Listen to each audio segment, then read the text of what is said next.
C'est un bâtiment qu'on ne peut pas rater quand on passe par l'avenue des Chutes-la-Vie dans le 4e arrondissement.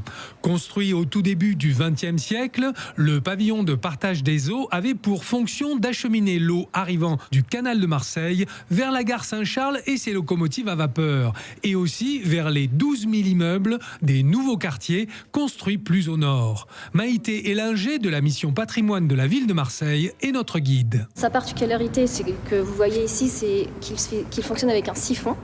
Donc c'est ce que vous voyez ici, il est caché bien sûr sur la colonne, et l'eau était en fait stockée en haut. Ce système a fonctionné jusqu'à la Seconde Guerre mondiale, puis il a été modifié par un système qu'on appelle TOR, qui en fait se retrouvait en dessous, sous nos pieds, et ce qui a donné aussi son surnom, le TOR. C'est à la fin des années 90 que toute activité a cessé ici.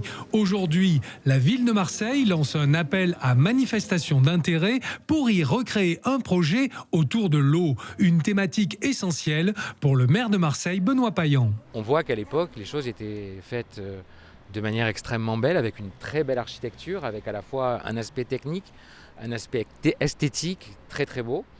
Et puis c'est aussi pour nous une vraie fierté de rendre aux Marseillaises et aux Marseillais leur patrimoine, ça leur appartient, c'est à eux.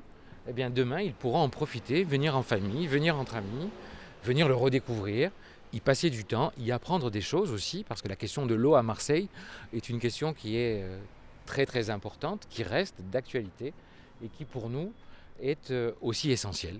Le pavillon de partage des eaux fait partie des 6 premières pépites patrimoniales que la ville de Marseille devrait revaloriser cette année.